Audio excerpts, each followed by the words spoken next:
He married a dark-skinned homeless woman, despite the scorn of society and the rejection of his own family. Everything around him crumbled: business, money, reputation. But when she revealed her secret, their lives changed forever.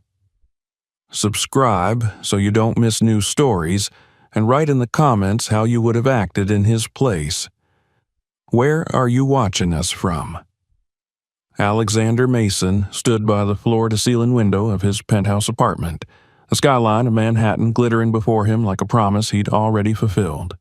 The soft hum of city life below was muted by the glass, replaced inside by the quiet ticking of a designer clock and the low murmur of classical music playing from hidden speakers. To any outside observer, this moment epitomized success. 30 years old, founder and CEO of one of the most innovative cybersecurity firms in the country, heir to a prestigious legacy, and featured regularly on magazine covers that lauded his intellect and clean-cut charm. Yet inside him, something felt inexplicably hollow. He sipped his scotch, eyes scanning the traffic far below, his reflection ghostly in the glass. His phone buzzed with another message, the usual from colleagues or acquaintances pretending to be friends. Dinner invitations, business proposals, strategic partnerships. Not one of them sincere. Not one of them meant for the man, only for the image. Alexander's life had been a polished performance since childhood. The son of Colonel Jonathan Mason, retired, now board member of multiple Fortune 500 companies, and Elise Mason, socialite, philanthropist, society strategist, he had been bred to follow a specific path: Ivy League education, corporate leadership, strategic marriage to a woman from a family of equal or greater standing. Everything was calculated. His wardrobe, his tone of voice, even the way he sat during televised interviews. All was image.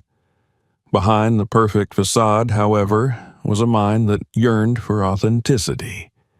He had studied philosophy alongside computer science in college, to his father's dismay, and often found solace in literature and long solitary walks in Central Park. Yet those interests were quietly buried beneath layers of business reports and board meetings.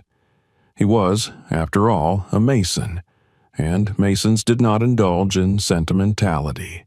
They built empires. It was during one of these mandatory social appearances that his world quietly shifted. A high-profile charity gala held at the Metropolitan Museum, organized in part by his mother, had drawn the city's elite. The event was a blur of sequins, tuxedos, and polished smiles. Alexander had played his role perfectly, given a short speech about data ethics and the need for greater digital security in an age of information warfare. He shook hands, accepted compliments, posed for photos. Then, as he stepped out onto the grand steps of the museum for a breath of fresh air, he saw her. She stood a few feet away from the base of the stairs, partially in the shadows. She wasn't panhandling or asking for anything, just standing there, her posture upright, her gaze unblinking as she watched the glittering crowd filter out into their chauffeured cars. Her skin was dark, her hair a cascade of natural curls, and she wore a worn coat several sizes too large. But her presence was striking. It wasn't her clothes or her stillness that caught his attention, it was her eyes. There was intelligence there, depth, pain, perhaps, but not pity. He watched as a security guard approached her and motioned gently for her to leave. She nodded quietly and began to walk away. Before he realized what he was doing, Alexander had taken a few steps forward. He didn't speak. He just watched her silhouette disappear into the night, a strange unease settling over him like fog. For the next few days, her face haunted him, not because of pity or guilt, but because of curiosity. There was something undeniably grounded about her. She hadn't looked lost or desperate. If anything, she had looked like someone who saw the world more clearly than those inside the marble halls of the gala. He buried himself in work, trying to shake the image. Meetings, investor calls, performance reviews, all the mechanical motions of a well-oiled corporate machine. But the spark that usually drove him began to dim. His assistant noted his increasing absences, his lack of engagement in meetings, the longer moments he spent staring out of his office window. A week later, craving air and distraction, he took a walk through the city, letting his feet lead him rather than any destination. It was spring, the trees lining the streets just beginning to bloom, their pale blossoms a fragile contrast to the city's steel heart.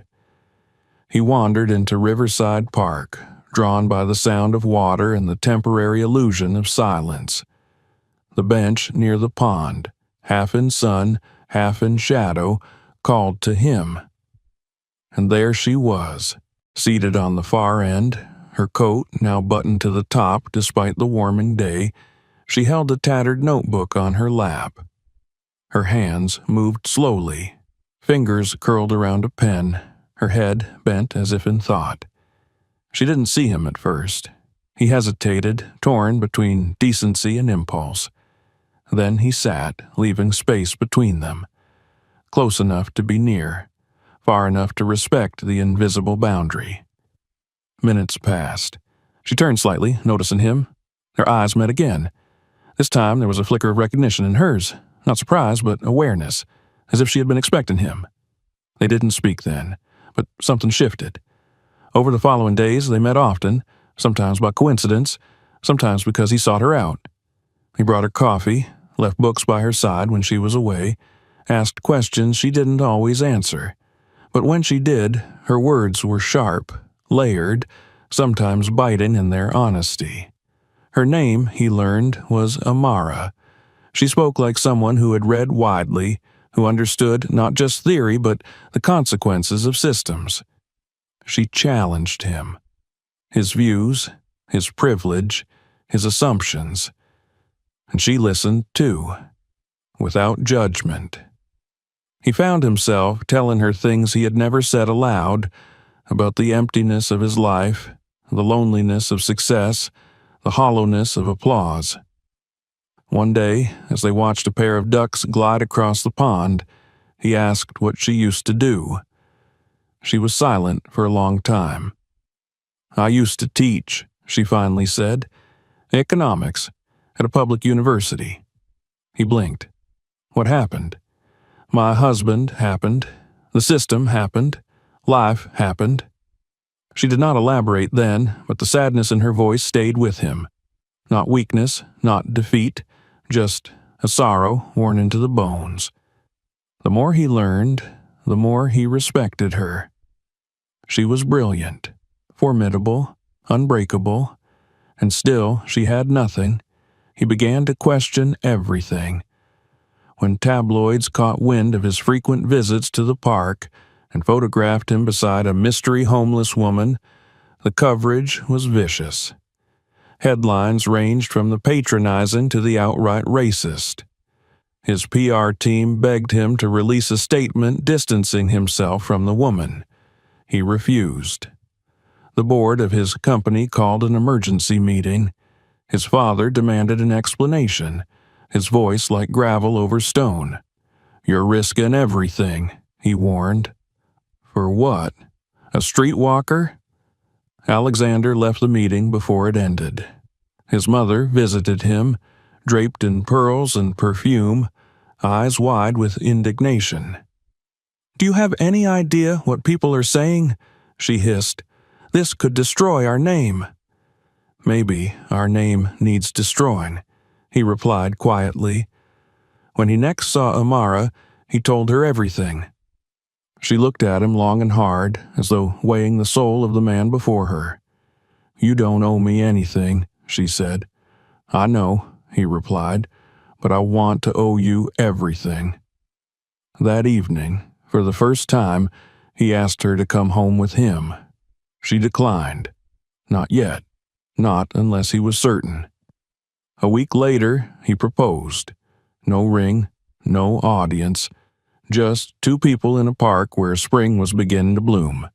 She said yes, and with that, Alexander Mason's perfect world began to crumble. But something far more precious had begun to take root in its place.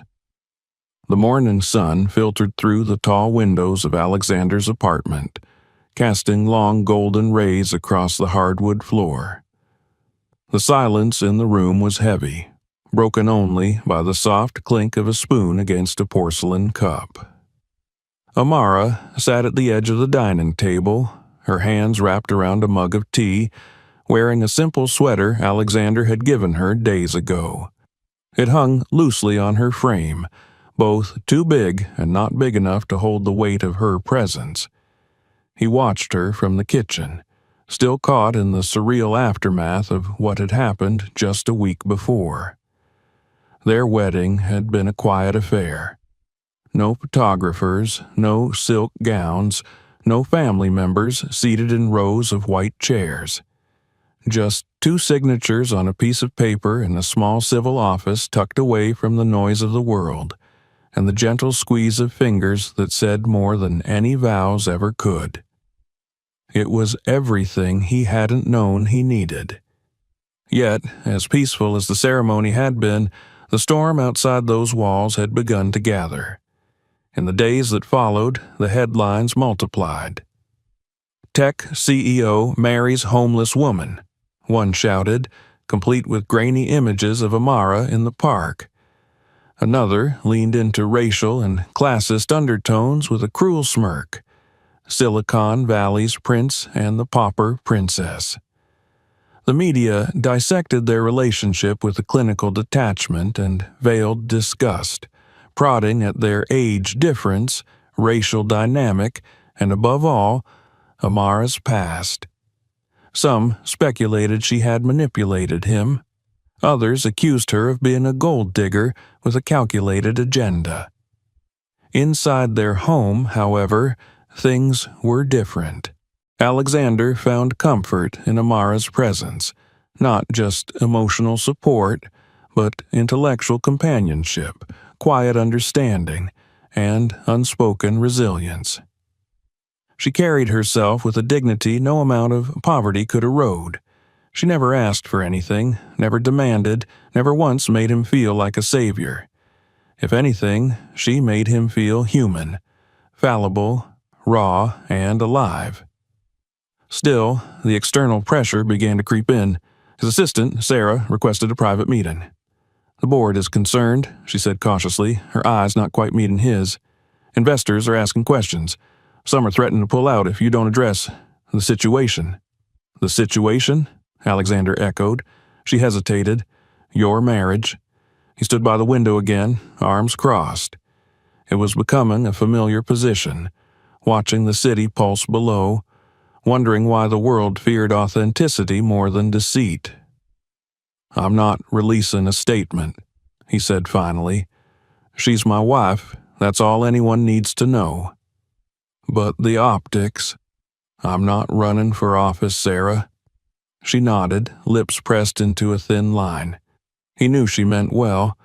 She had been loyal, competent, and discreet for years, but even she was swayed by the unrelenting gaze of the public eye. Everyone was. At the next board meeting, the air in the room was brittle with tension. 12 faces stared at him across a long glass table.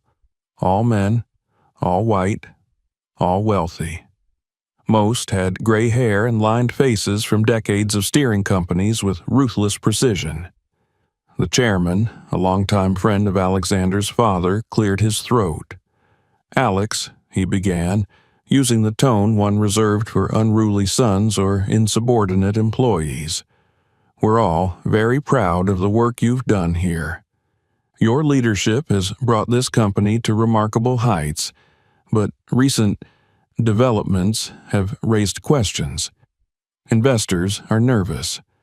The press is swirling with controversy. There are concerns about your judgment." My judgment?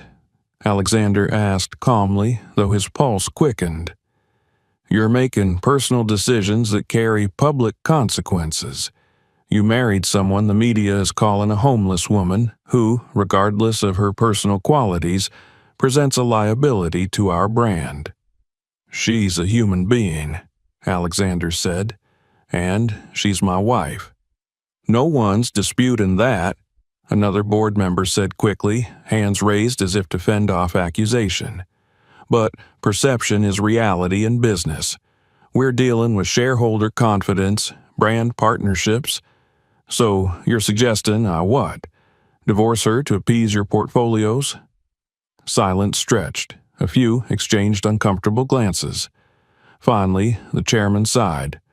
No one's asking for anything drastic, but perhaps some time away, a separation, a statement assuring stakeholders that your personal life won't affect company direction. Alexander stood. Let me make this clear, he said. I built this company. From nothing. I worked 14-hour days when you were still debating whether cyber defense was even worth investing in.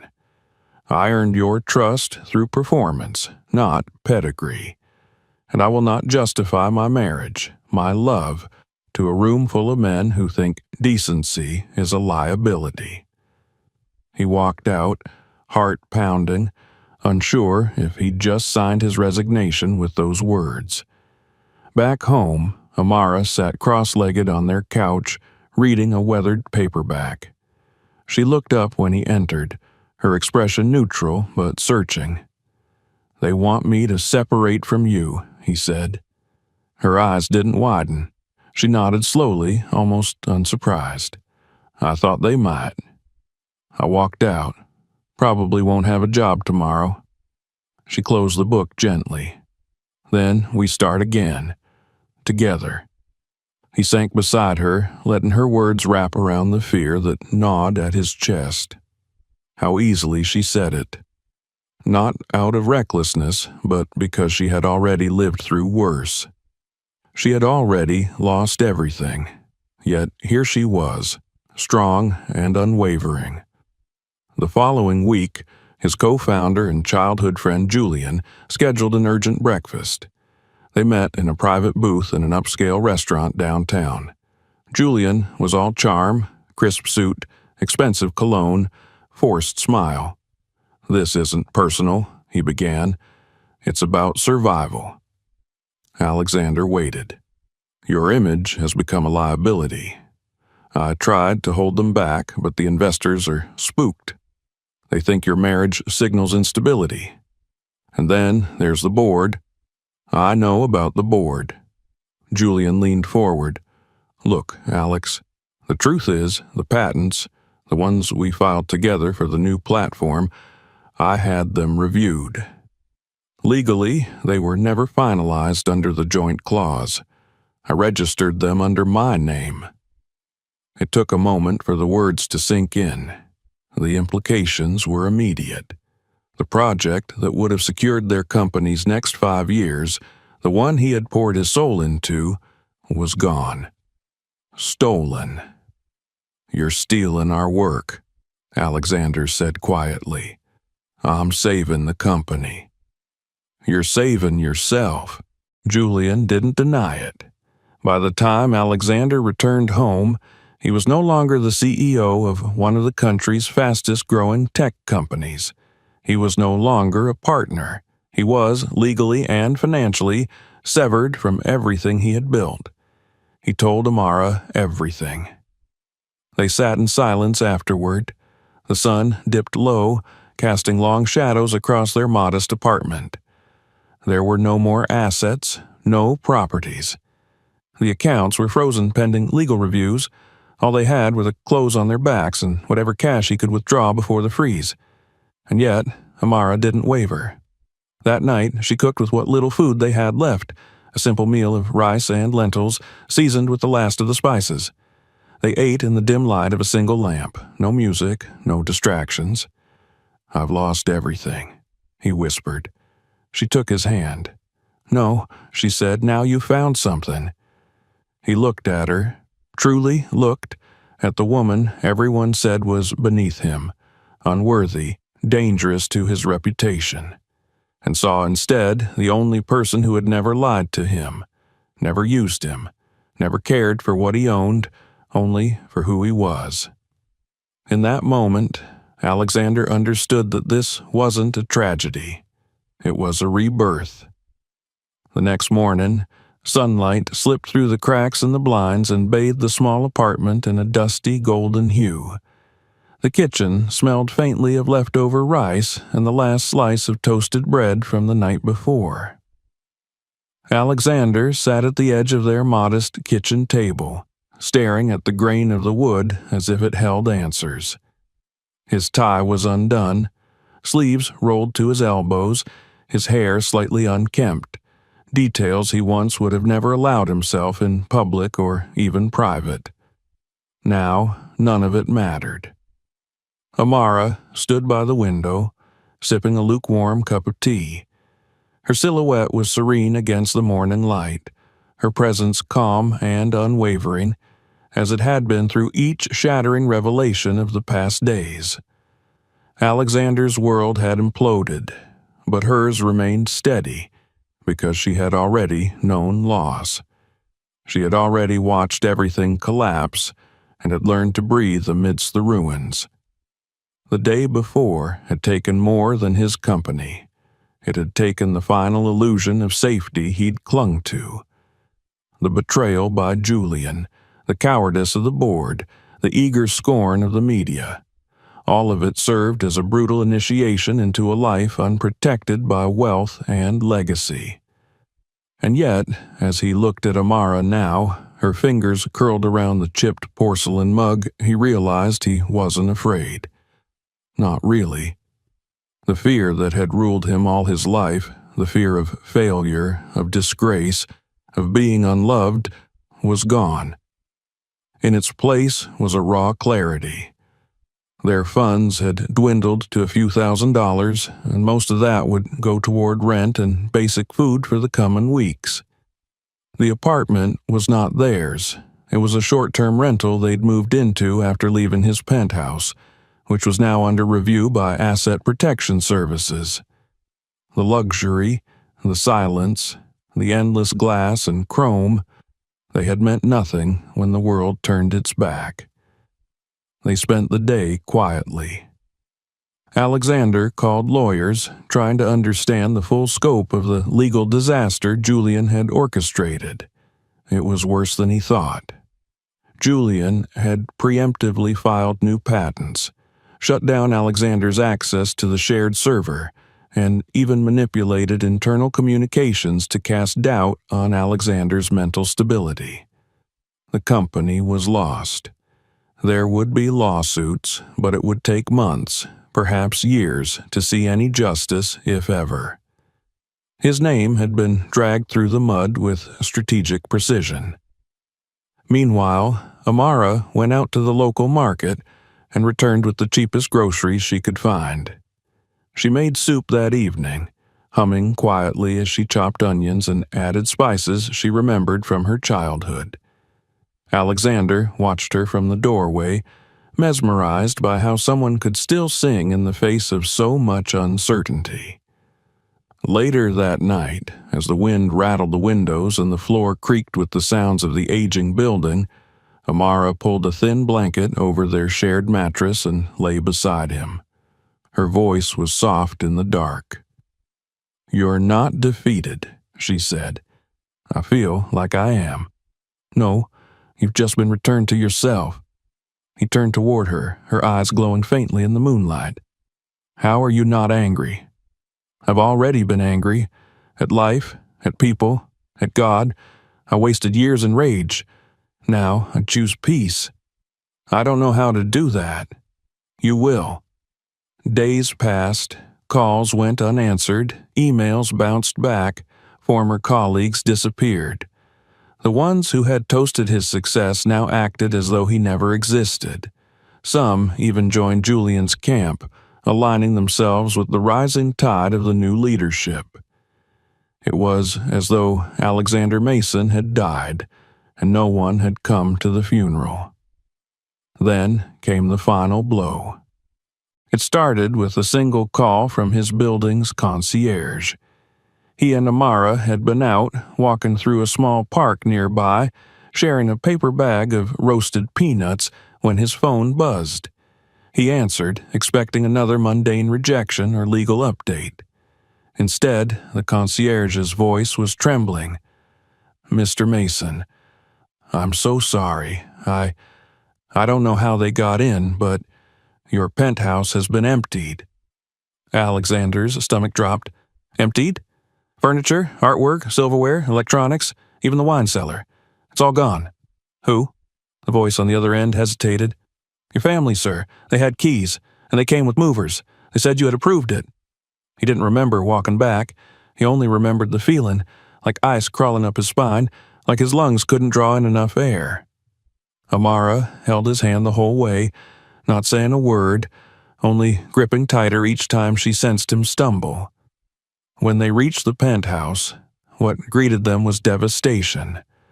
The grand marble floors, once polished to a mirror shine, echoed hollow with their footsteps. The walls were bare, the rooms stripped clean. Even the custom drapes had been taken down. A wine stain on the corner of the living room carpet was the only evidence that people had once lived here, that they had laughed here, that he had called this home. Alexander stood in the center of the living room, fists clenched, heart pounding. His father had once warned him about the price of defiance. His mother had insisted he would regret his choices, but he had never imagined this. Amara walked ahead of him, inspecting the emptiness with quiet detachment. Her eyes scanned the vacant space without emotion, as if the theft had been inevitable. She turned to him slowly, arms folded. "They took it all." He nodded, swallowing the burn in his throat. "They did." She stepped closer, placing a hand on his chest. "But they didn't take us." The following days were bitter. Alexander attempted to reach his family. Calls, texts, even a handwritten letter. All were ignored. When he showed up at their estate, they denied him entry. The housekeeper, Maria, a kind woman who had known him since he was a child, met him at the gate, tears in her eyes. "I'm sorry, Alex," she whispered. "They said you're not welcome." That night, he broke down. In the safety of their dim apartment, he let himself cry. For the betrayal, for the humiliation, for the years he had spent earning the approval of people who saw him only as a bank account. He sobbed until he couldn't breathe, and Amara held him the way a mother holds a child, rocking him gently, whispering nothing but presence. When his breathing calmed, she wiped his face with her sleeve and kissed his forehead. "They don't get to define you anymore," she said. "You're free now." Free. The word hung in the air like a foreign language. He had never known freedom, not truly. All his life he had been bound, to expectation, to legacy, to wealth, and now, with nothing left to lose, he was finally able to choose. They began to rebuild, not with capital or connections, but with purpose. Amara suggested they look for work, anything to keep them afloat. She scoured listings for part-time teaching gigs, local tutoring, even work at libraries. Alexander offered freelance consulting services online under a pseudonym, slowly reconnecting with a handful of honest professionals from his early career who still believed in him.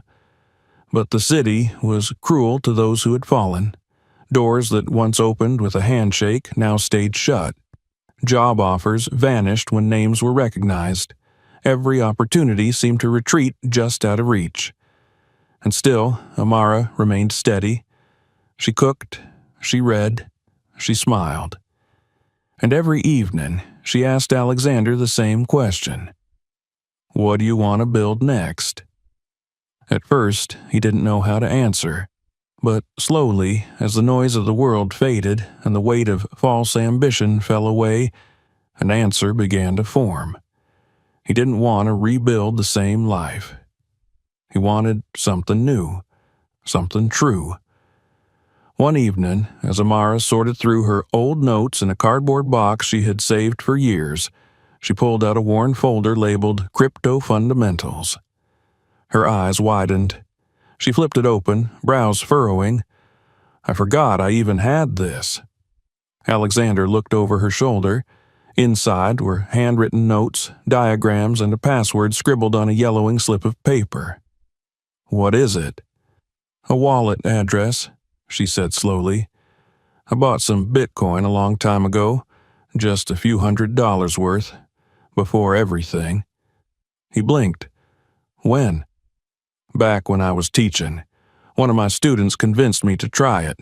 I never used it. I thought it was a waste. He felt a strange flutter in his chest. Do you still have access? She hesitated. If the wallet still exists. If I can remember the key. They sat at the table together, the laptop open between them. Amara's fingers hovered above the keys, trembling slightly. It's probably nothing, she murmured. It's been years. Try, he said. She typed slowly, carefully. Password, key, address. Then she clicked. The page refreshed, numbers populated. Alexander leaned in. His heart stopped. Balance. $3,281,972.16. They stared in stunned silence.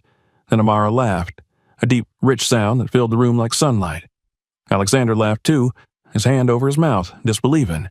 They were back, not where they had been, somewhere better, because this time they would decide the terms, and the world had no idea what was coming next.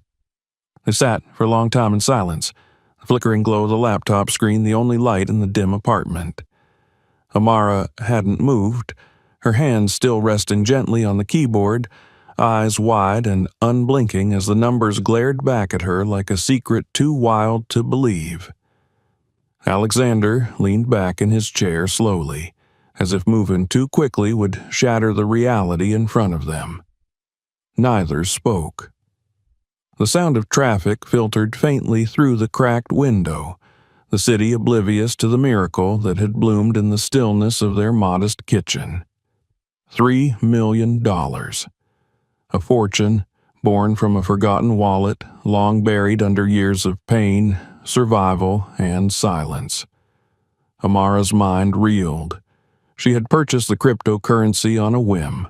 No, not even a whim, more a reluctant favor to an enthusiastic student who believed the future could be stored in digital code. She'd bought it during a different life, a life before her world had collapsed, before her name had been scrubbed from directories and her identity reduced to a cautionary tale. And then she had forgotten it, left it to decay like the rest of her past.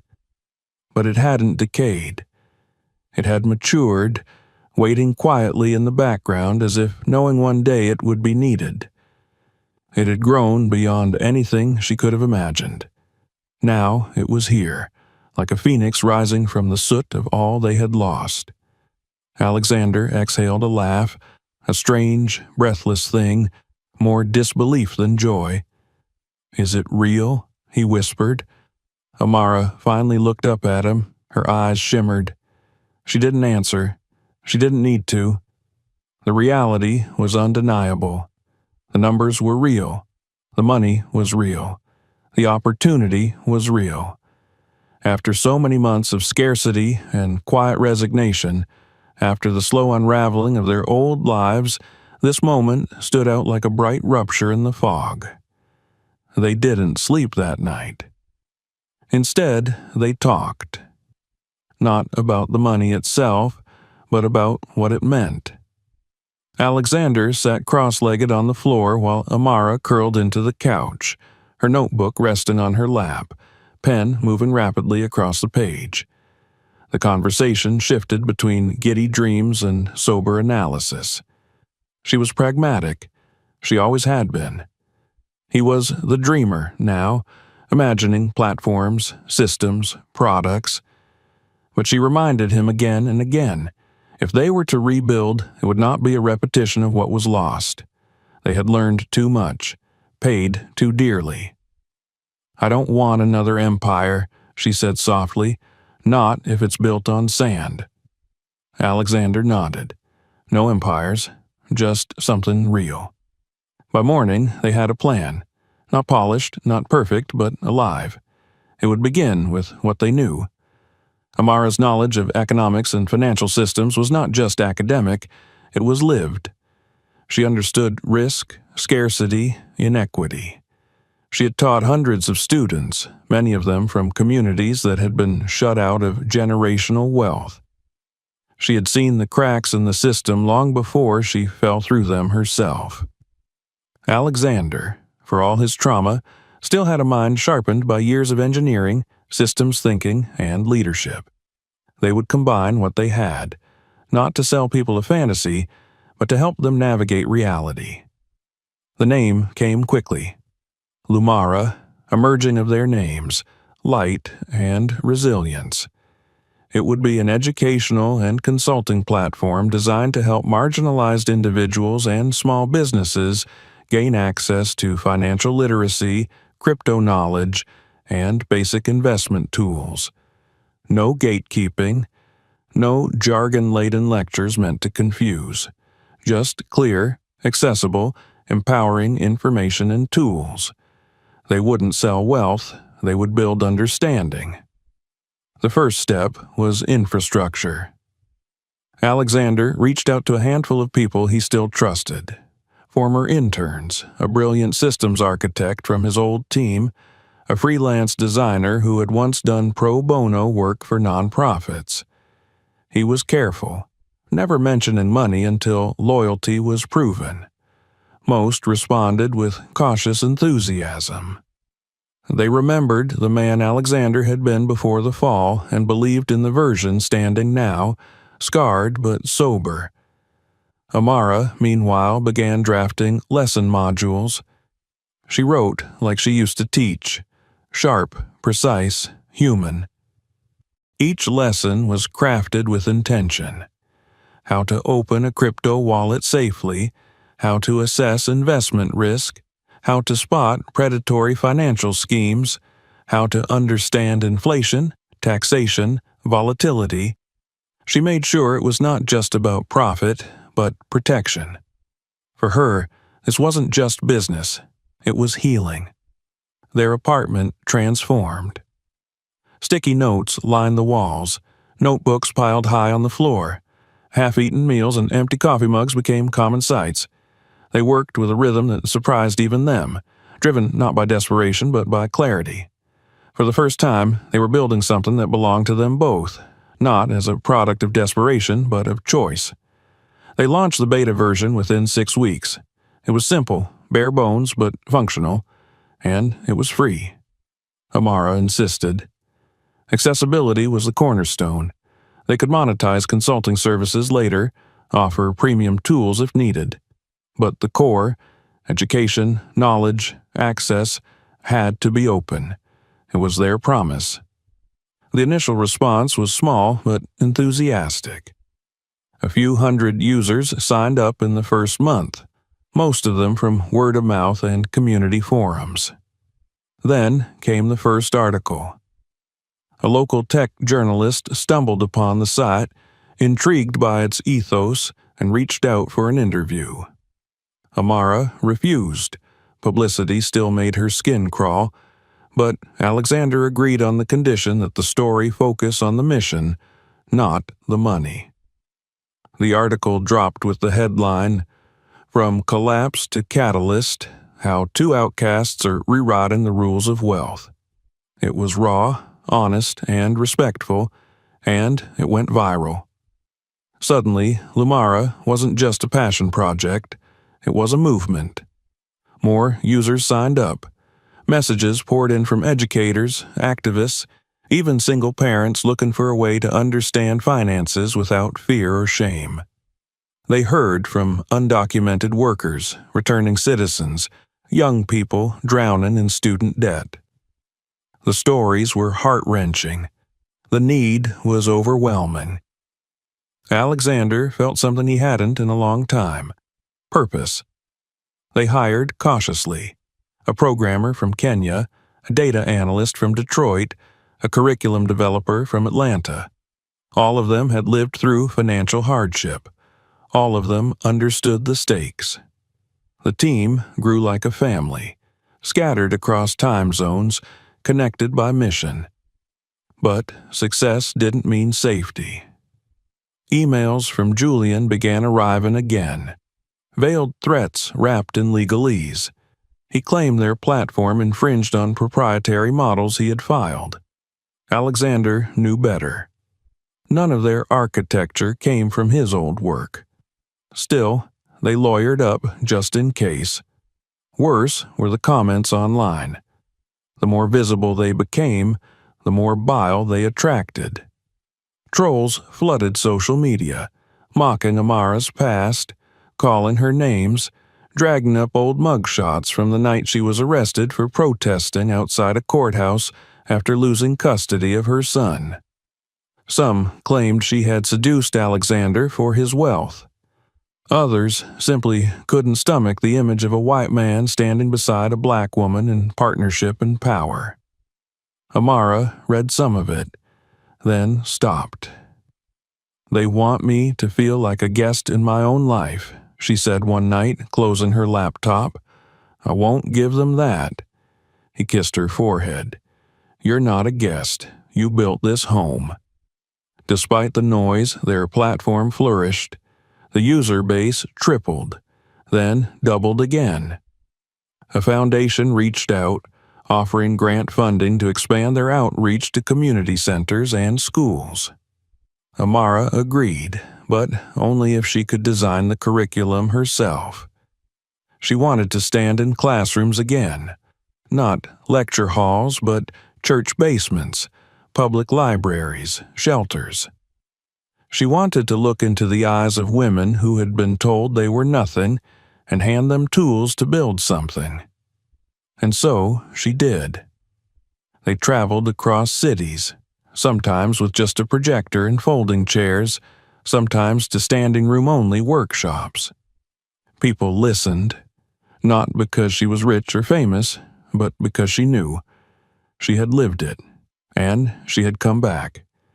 Everywhere they went, they were asked the same thing: "How did you survive?" Amara's answer never changed: "Together."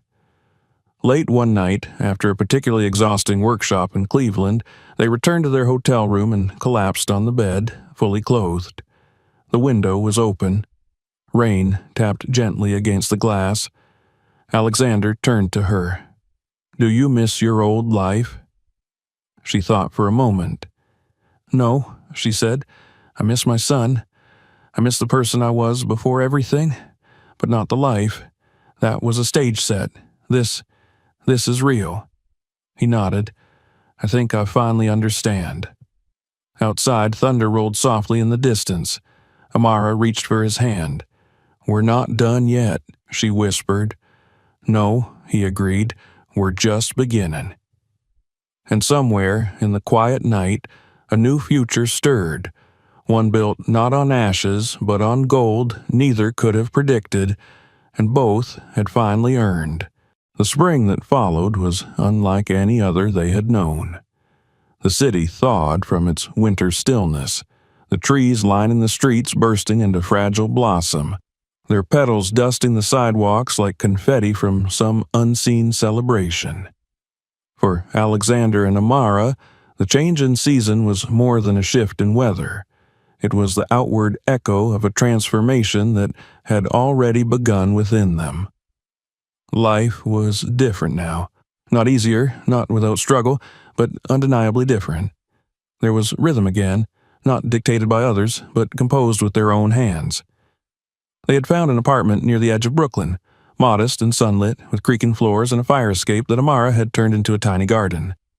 It was not the glass-walled penthouse they had once inhabited, but it was theirs. The walls bore the warmth of real effort.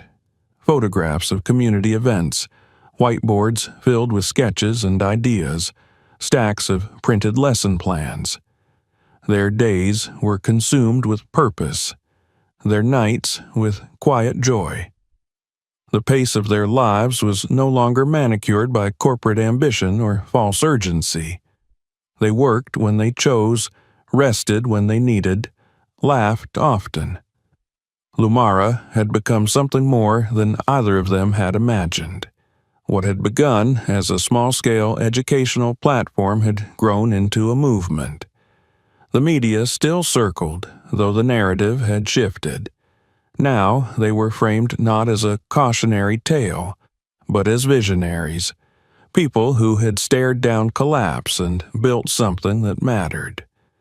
The platform had reached nearly 100,000 users across several countries. Community centers in Detroit, Baltimore, and Oakland ran Lumara workshops. A women's cooperative in Nigeria had translated modules into 3 local languages. A group of young men in Rio had started their own version of the curriculum for teens in the favelas. The mission had taken root, carried by those who had been waiting for something built with them in mind. And yet, Alexander remained cautious of growth for growth's sake. He had already lived through that seduction, the chase for scale, the hunger for valuation. This time, he insisted, they would grow only in proportion to their integrity. There would be no corner cutting, no compromises for the sake of visibility. Amara agreed. They turned down lucrative sponsorships from financial firms that didn't share their ethos. They refused television interviews that insisted on dramatizing their past. They were not performers, they were builders. Their team had grown, though still small. There was Layla, a 32-year-old coder from the Bronx, who had dropped out of a tech boot camp due to harassment but taught herself back-end development from free online resources. There was Mateo, a financial analyst with a quiet brilliance, who once lived in his car while supporting his family back in El Salvador. And there was Miriam, a retired teacher from Minneapolis, who edited every module with the precision of a surgeon and the heart of a grandmother. The team met weekly, virtually or in person, their calls often ending with laughter, shared recipes, or rants about systemic injustice. They were, as Amara often said, a family formed by choice rather than blood. The culmination of their progress came during the summer, when Lumara was invited to present at a global innovation summit in Amsterdam. It was the kind of recognition that would have once fed Alexander's ego. Now it only affirmed the work they were doing. They traveled together, Amara, Alexander, and Layla, presenting not with spectacle, but with substance. Their session was standing room only. When Amara spoke, she held the room like gravity. She did not talk about her trauma, though the audience clearly expected it. She spoke instead about design, how systems fail because they are never built for the ones who need them most, and how true innovation means centering those voices from the beginning. They returned home to an outpouring of messages, partnerships, and investment offers. Some they accepted, others they declined. With every decision, they reminded each other of the vow they had made in the quiet of their old apartment. No empires, only truth. Amidst the rising momentum, their personal life flourished in its own gentle way. They began to plan more intentionally, not just for their work, but for each other. They carved out evenings with no screens, walks through Prospect Park, dinners on their tiny balcony. Alexander rediscovered his love of music and began playing piano again. Amara took up painting, nothing grand, just soft watercolor studies that she taped to the walls like windows into calmer worlds. One evening, after a particularly long day of meetings and module reviews, Amara stood in the kitchen washing dishes when she felt it, a wave of dizziness that left her gripping the counter. She called to Alexander, who rushed in and guided her gently to a chair. He brought her water, his face a mask of quiet concern. "I'm okay," she said softly. "It's probably just exhaustion." But it wasn't. A few days later, after a doctor's appointment filled with quiet waiting and cautious optimism, they sat in a softly lit exam room and heard the words that seemed too surreal to process. "You're pregnant." Amara blinked. Alexander froze. The doctor smiled. "About 8 weeks. Everything looks healthy." They walked home in silence, hands clasped tightly. Neither spoke until they reached their front door. Inside, they stood in the kitchen, the soft hum of the refrigerator the only sound. "Are you okay?" Alexander asked finally. Amara looked up at him, eyes wet. "I didn't think I could feel this again." He stepped forward and held her, his arms wrapping around her completely. She buried her face in his chest. "I'm scared," she whispered. "So am I," he replied, "but I've never wanted anything more." The next weeks were filled with both joy and quiet trepidation. Amara's past lingered like a shadow, memories of her lost son, the trauma of that time, the fear that life could snatch happiness away as quickly as it offered it. But Alexander never left her side. He attended every appointment, read every article, rubbed her back through every wave of nausea. They bought books, painted a small room in soft earth tones, and filled it with the kind of things neither of them had grown up with: gentleness, planning, hope. The news of the pregnancy spread through their team like wildfire. Layla cried openly during their Monday call. Miriam mailed a hand-knit blanket. Mateo sent a playlist of lullabies from his childhood. It was not just a child they were celebrating. It was the continuation of something they had all built together. A legacy not of wealth, but of choice, courage, and care. As Amara's belly grew, so did their clarity. They decided to establish a foundation in their child's name, an entity that would fund community-based financial education programs in underserved areas. The first location would be in the very neighborhood where Amara had once taught. It would be named after her former student, the one who had urged her to buy that first piece of cryptocurrency. She found his name in an old notebook. Devon. He had been quiet, brilliant, and certain of his place in the world. She wondered where he was now. She hoped he knew. On the day of the foundation's launch, they stood in front of a modest building repurposed from an old library. A crowd had gathered: students, teachers, neighbors, friends. Amara stepped up to the microphone, visibly pregnant, the wind tugging gently at the hem of her dress. She didn't read a speech. She spoke from memory, her voice steady and clear. "I lost everything once. My name, my job, my child, my future. And then I found love in the most unexpected place. Not the kind of love they write stories about, the kind that holds your hand in the dark and walks with you even when there's no path. That love brought me back. And today, we offer that same hand to others." When she finished, the applause was quiet but deep, the kind that comes from people who understand. That night, Alexander and Amara sat on the roof of their building, a blanket around their shoulders, her head resting against his shoulder. "What will we name her?" he asked softly. Amara smiled. Something strong, something true. Below them, the city glowed. Around them, the world continued in its usual chaos. But within that moment, on a rooftop in the warmth of each other's presence, they knew they had created something lasting. Something born not just of survival, but of rebirth. The air in the early autumn carried a kind of reluctant softness, as though the summer's heat had only just begun to retreat, dragging its feet across the city one last time before surrendering. The leaves had started to crisp at the edges, clinging stubbornly to the trees lining the streets outside Alexander and Amara's apartment. From their living room window, the world looked still, peaceful even. Inside, the space buzzed gently with new life and quiet anticipation. Amara moved more slowly now, her body rounded with the weight of the child growing inside her.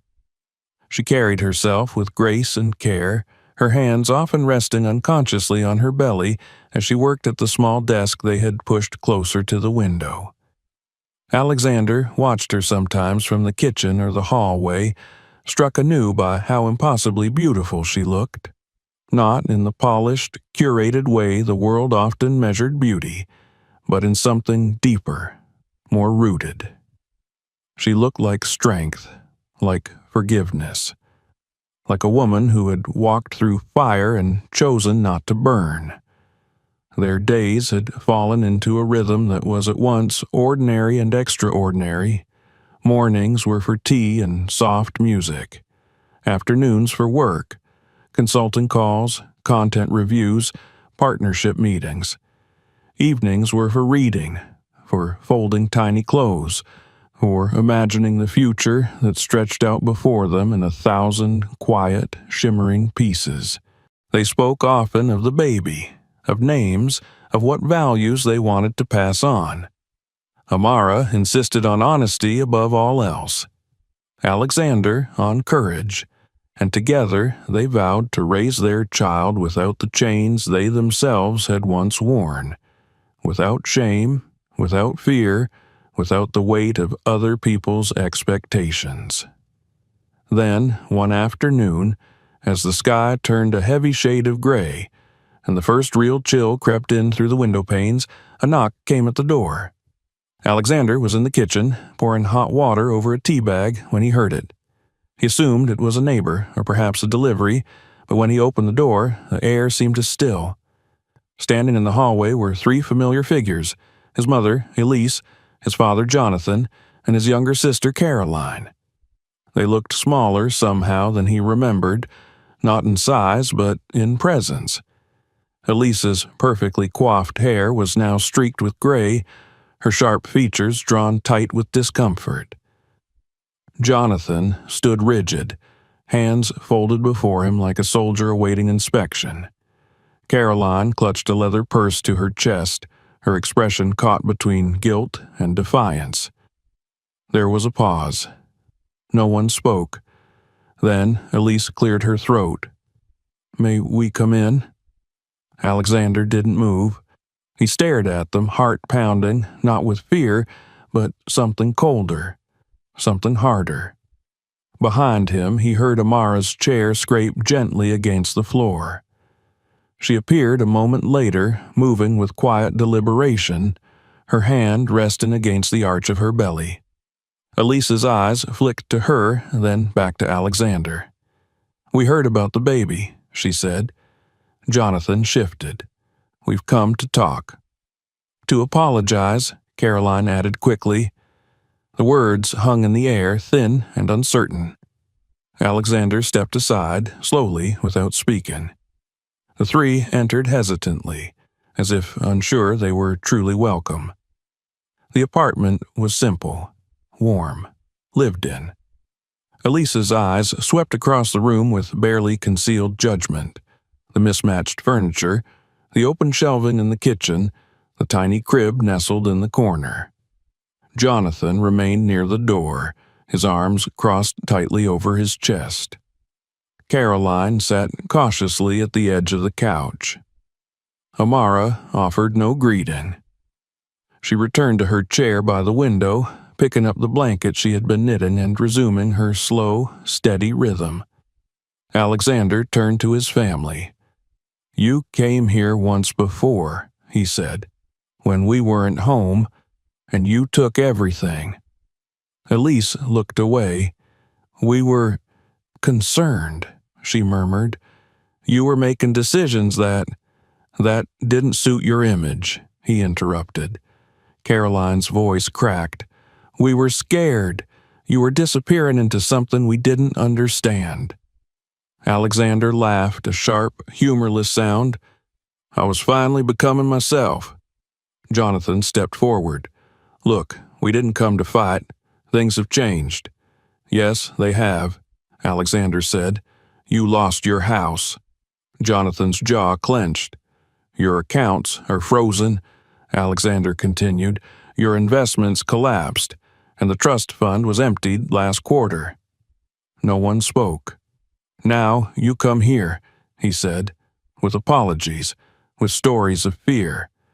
But it's not fear for me. It's fear of hunger, fear of poverty. You came here because I have something again, not because you've changed. Elise's voice was brittle. That's not true. Alexander turned to Amara. Do you believe them? She didn't look up. Her needles moved in quiet defiance. I believe they need something. Caroline stood abruptly. We made mistakes, all right? We were wrong. About you, about Amara, about everything. But we're still family. No, Alexander said. Family doesn't steal from you when you're at your lowest. Family doesn't sell you out to the press or watch you suffer and walk away. You made your choice. Jonathan stepped forward again, the mask cracking. You owe us. I owe you nothing, Alexander said, his voice steady now. Not my money, not my forgiveness, not my child. Jonathan's mouth opened, then closed. Elise looked as if she might cry, but no tears came. Caroline sat down again, shoulders slumping. We don't have anywhere else to go, she whispered. You had somewhere, Alexander said. You burned that bridge.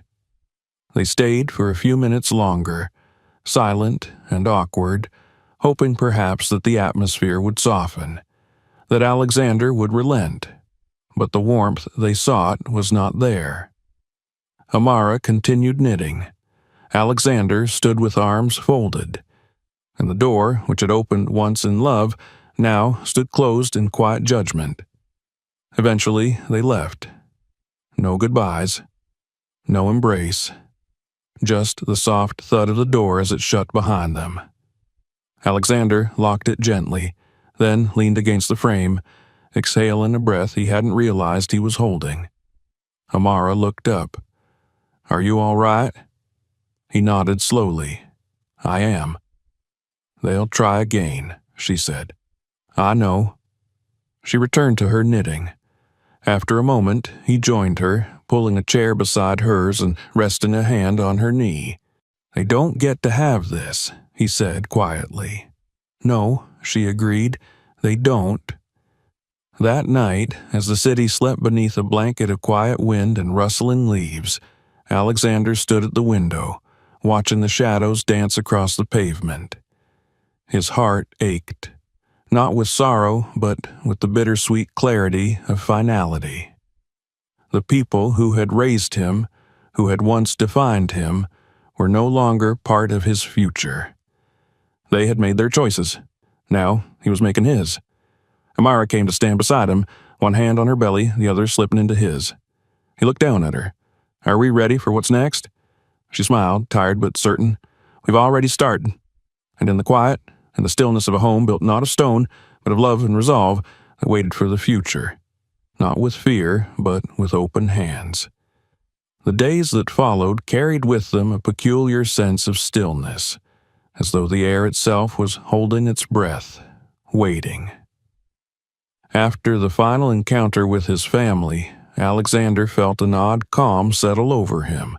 Not relief, not quite closure, but the kind of clarity that comes only after one has walked through the fire and emerged, not unburned, but tempered. He no longer imagined reconciliation. The chapter was closed. He had written the last line himself. There was a peace in that, a freedom he had never known even in the height of his supposed success. And now, with Amara at his side and their child growing steadily within her, his attention turned fully toward the future.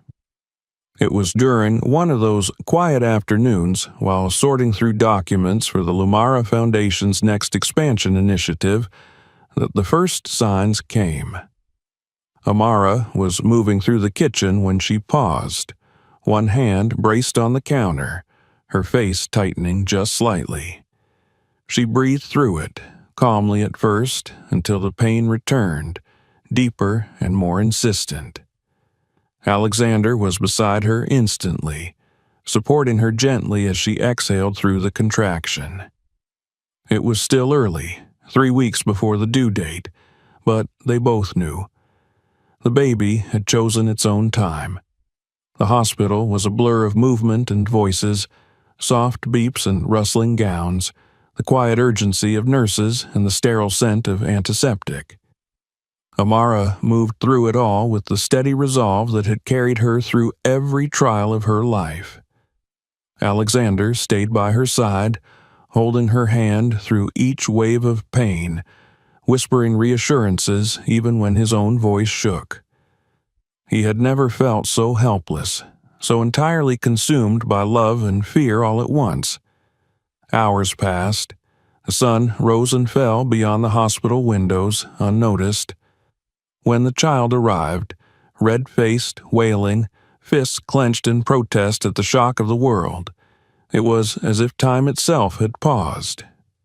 Alexander stood stunned, watching as the nurse placed the small, squirming bundle on Amara's chest. Her eyes welled with tears as she whispered to their daughter, her voice hoarse and trembling with awe. Alexander reached out and touched the tiny hand curled against Amara's skin. The fingers were impossibly small, but they gripped his own with surprising strength. In that moment, something shifted in him, something permanent and irreversible. They named her Nia. It was Amara's choice, a Swahili name meaning purpose. It felt right. Nia was not just a child born of love.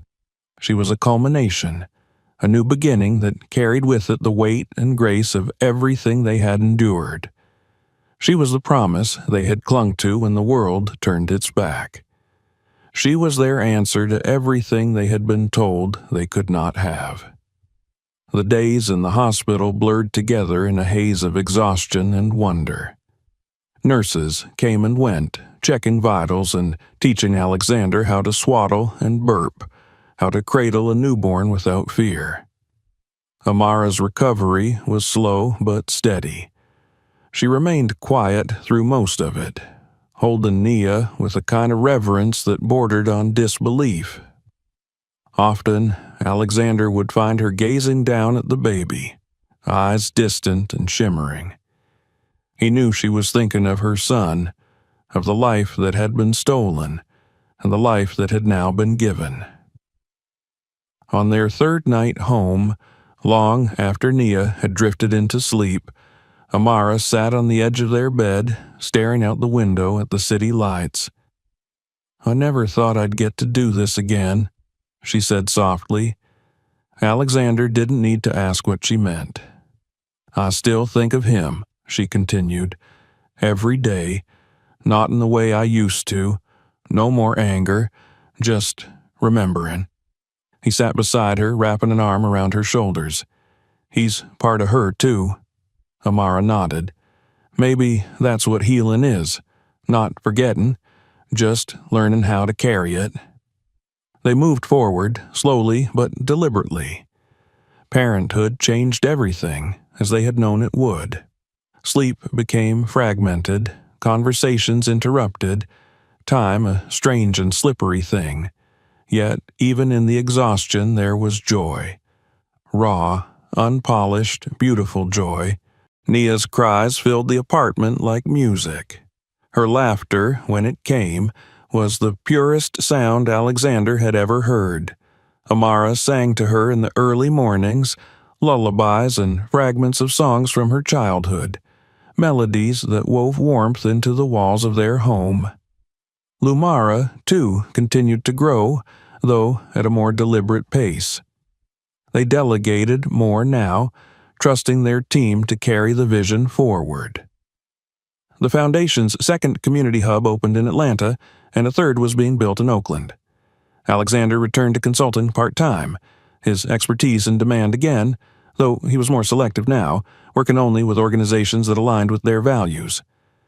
Amara resumed teaching workshops virtually, her voice carrying strength and softness through the screens of women who saw in her not just a mentor, but a mirror.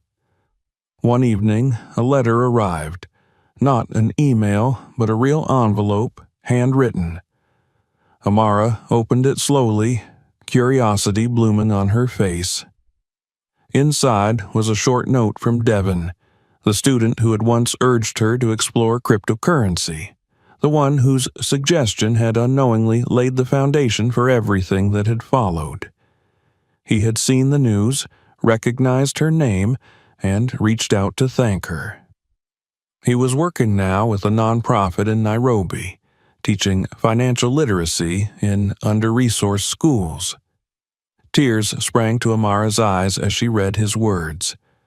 When she finished, she handed the letter to Alexander, who read it silently, his heart swelling with something beyond pride. "You changed his life," Alexander said. Amara smiled, brushing a tear from her cheek. "He changed mine." That night, after Nia had been put to sleep, after the dishes had been washed and the emails answered and the world had quieted, Alexander and Amara sat together on the rooftop of their building. It had become their tradition, a sacred ritual carved out of the noise. Above them, the stars blinked in the city's light-polluted sky, faint but steady. Around them, the world moved on, rushing always toward something. But up there, it paused. Up there, they remembered. Alexander reached into his pocket and pulled out a small velvet box. Amara turned to him, puzzled. "What's this?" He opened it. Inside was a simple gold ring, elegant in its quiet design. "I never gave you one," he said. "Not really. We married when everything was falling apart. I didn't have anything to give then, except myself. But now," Amara's eyes filled with tears again. "You don't need to," she whispered. "I know," he said, "but I want to." She took the ring, slid it onto her finger, and leaned into him. They sat like that for a long time, wrapped in each other, in their past and their present, and the future they were still daring to build. In the weeks that followed, Nia began to smile more. Her first laugh came on a rainy Tuesday when Alexander danced awkwardly in the kitchen to amuse her. Amara had captured the moment on her phone, the image blurry and perfect. It became the background on every screen they owned. The Lumara Foundation received a grant from an international consortium that promised expansion into 5 new countries. Alexander and Amara discussed the logistics, the impact, the potential. But through it all, they kept their core promise to each other. No empires, only truth.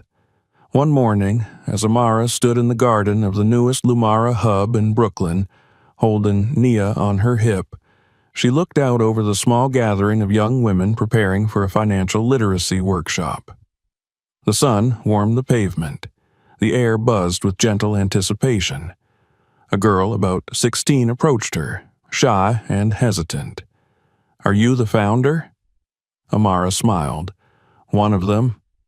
The girl nodded, eyes wide. "I want to be like you." Amara bent slightly, shifting Nia to her other arm. "No," she said gently, "you'll be like you. That's even better." As the girl walked away, Alexander approached, having just wrapped up a meeting inside. He placed a hand on Amara's shoulder and kissed Nia's cheek. "You okay?" he asked. She nodded.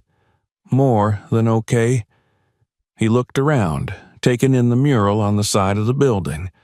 Bright colors, Strong lines, a depiction of a tree with roots reaching deep beneath the earth and branches that stretched into a sky filled with stars. At the center, a small child held a seed in her hands. "You remember when we thought we had nothing left?" he asked. Amara turned to him. "We had everything we needed.